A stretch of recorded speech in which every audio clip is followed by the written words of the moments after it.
Jack looked back at Peanut. The mouse was running back and forth on the end. "Stay here and be safe," said Jack. "We'll be back soon." Jack swung himself over the window sill. His feet touched the floor of the landing chamber. "Annie!" he called. There was no answer. Jack looked at his diagram. It showed only one way to go. Jack walked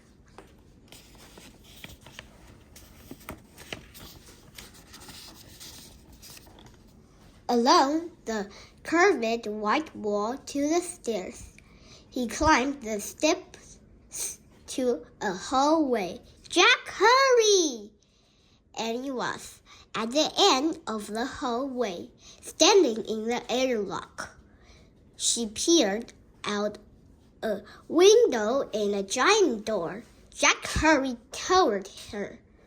Annie stepped aside so he could look out the window too.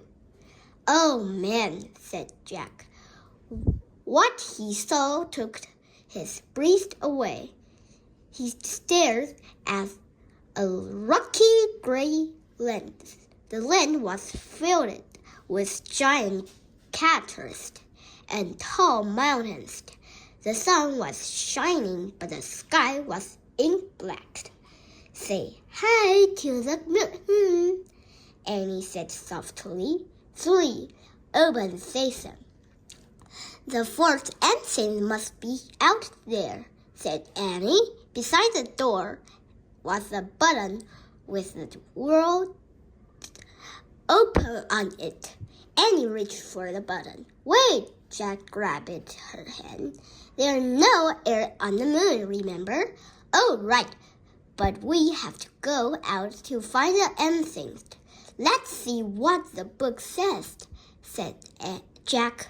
He pulled the book out of his pack.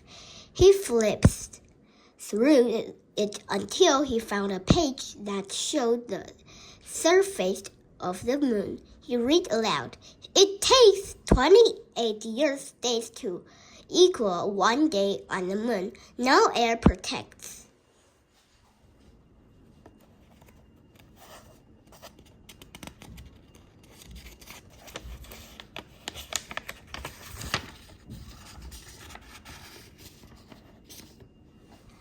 The moon from the sun rays, so daytime heat reached 260 degrees. Jack looked at Annie. "I told you our blood would boil if we went out there," he said. "Yuck," she said. Jack read from the book again. Moon scientists wear spacesuits, which have controls to keep them from getting too hot or too cold. They have tanks which prevent air for 2 hours. "Where do we get spacesuits?" asked Annie. She looked around and trotted back down the hall. "Maybe there." Jack was studying his map. "Let's try the spacesuit storeroom."